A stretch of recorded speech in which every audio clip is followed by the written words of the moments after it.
it's the first time. Hello and welcome back to my channel, Plutonian Priestess. Thank you so much for joining me today. We are doing Astro Intro Part 2, The Planets. I was originally going to be doing a video that included all of the planets. However, I'm going to be splitting them up and doing a few mini videos. When looking at your birth chart, there are 4 major sections. The first section to look at are the planets. The planets show you what energy is at play.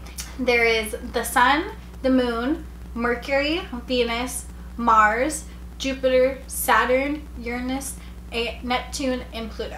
The Moon is technically not a planet, it is a luminary, but I will get more into that later. The second part of your chart are going to be the signs that the planets are in. If planets show you what the energy is, signs are going to show you how that energy functions. The 12 zodiac signs are Aries, Taurus, Cancer, Gemini, Leo, Virgo, Libra, Scorpio, Sagittarius, Capricorn, and Aquarius. Aspects show you the relationship between the planets and how you use the energy at play. The major aspects are conjunctions, oppositions, squares, trines, and sextiles. There are minor aspects, and we will get into aspects at a later date. Houses are going to show you where the energy manifests in your life, how it plays into your life. And so there are 12 zodiac houses as well. When learning astrology, the most important section to begin mastering is obviously the planets. There are 10 planets in astrology. There are personal planets and outer planets. So the personal planets are going to be the Sun, the Moon, Mercury, Mars, and Venus. The outer planets are going to be Jupiter, Saturn, Uranus, Neptune, and Pluto. I've created a symbol guide to help you learn the planets, just to download on your phone or carry around with you, reference whenever you need. There's going to be a link in my description box below that takes you to plutonianpriestess.com. When you go to the website, click on products and there will be a planetary symbol guide. The link will take you directly to this.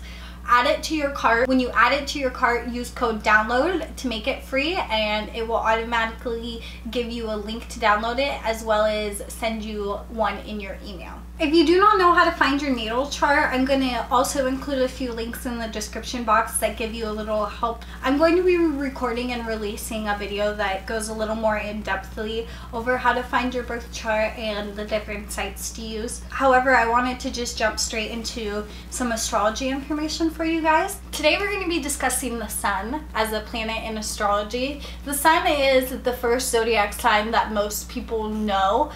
A lot of the times when people just hear sun sign astrology, they don't really connect with it. They think it's fake. They think that it doesn't apply. And a lot of the times people think that about astrology because they only know their sun sign. They don't have their whole chart. Only looking at your sun sign is like going on a date with a person and deciding to marry them the next day. You don't really know them. It doesn't really cover everything about you. There are many layers to the personality. The birth chart is going to replicate some of the complexities that could be found there. Alas, the Sun is still important to understand when looking at the full picture because it does play a big part in who you are.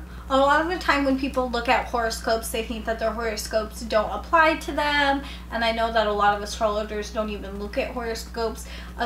Some people say that horoscopes better fit your ascendant sign and that you should be looking at your horoscope based on what your rising sign is. The Sun is commonly referred to as who you are. People think oftentimes that it's your personality, that it's the main defier of your personality, and that's just not true.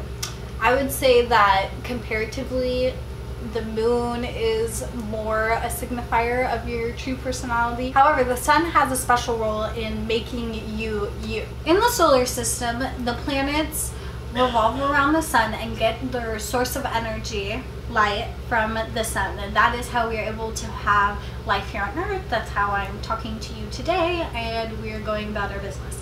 Like the Sun in our solar system, the Sun in our chart is going to be our source of energy, our source of being, our source of light. Not only is the sun our ego and identification, it can also be our sense of self. The sun is our higher purpose. It is the person we are becoming, the person we are evolving to be. So the sun will show us how we go through our transformation of identity. Like the sun gives off energy to the planets in the solar system, our sun gives us the power to do and the power to be. So our sun is our motivator. It's our go power, right? It is the thing that gives life to all the other planets that allows them to function in their realm. Like the sun in the solar system, our sun in astrology is going to show us our source of energy. Depending on the placement of your sun sign, as well as the aspects in the house placements that are involved, it will show you if you have strong vitality and a good source of energy, and if you have weak vitality and a weak sense of identity.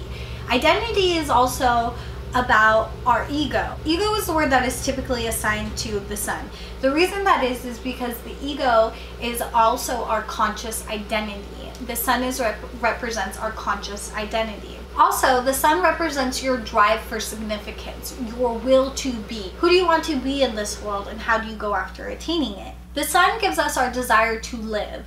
With a weak sun, you can have less of a desire and less of an enjoyment in life. With a strong sun, you're going to enjoy life more. You are going to be more optimistic, more joyful. You're going to easily attract the things that you need because your conscious identity is stronger. The sun also rules the heart and the spine. The reason the sun rules the heart and the spine is because the two main motivators in life are love and will. Obviously, the heart represents love, even though some would argue that love is not felt in the heart, it is felt in the brain. But our spine gives us support and function. It gives us mobility. It allows us to walk. The spine distributes the weight of movement, of continuing on, of growth, right? And so, like the sun, you're growing into your being. The spine also allows nerves to carry messages throughout the body. So without the spine, we would not be able to function healthily.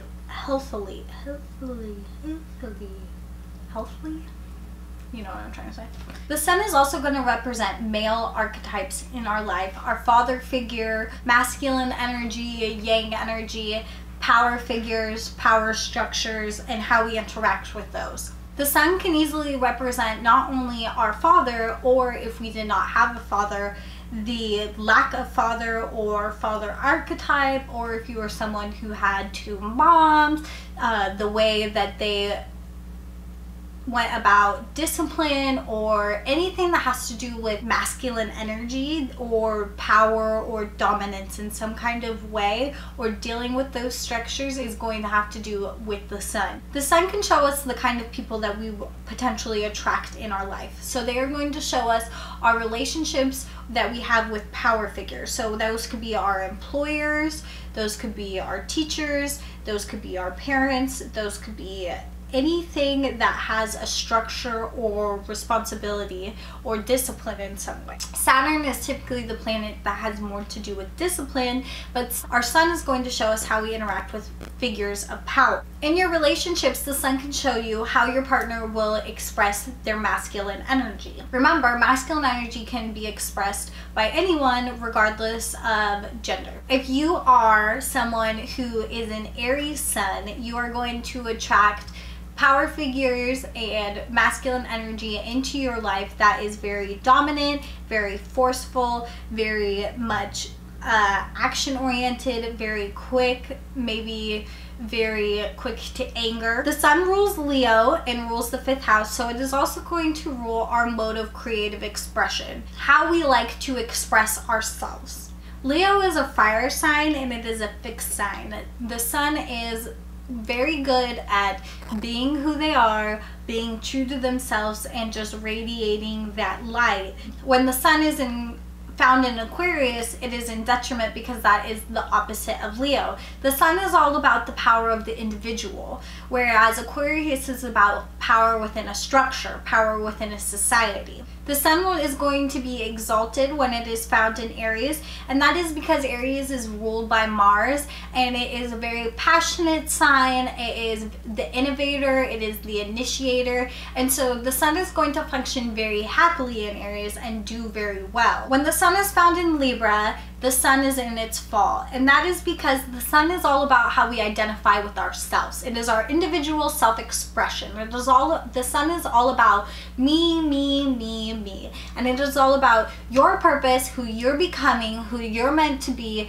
and what your higher purpose is. When the sun is found in Libra, Libra is the planet of partnerships. Libra is all about how we relate to others. So the ego is weakened in this position because the ego is constantly having to compare itself to others where it does not naturally like to do that. The ego likes to be the center of attention. The sun likes to be the center of attention.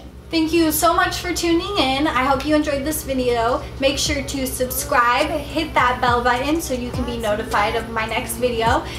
Share, comment, like. If you would like some more astrology information in the meantime, make sure that you follow my Twitter at PLTPriestess, as well as my Instagram, also at PLTPriestess. Make sure you become a member on PlutoniumPriestess.com. Thank you so much for tuning in.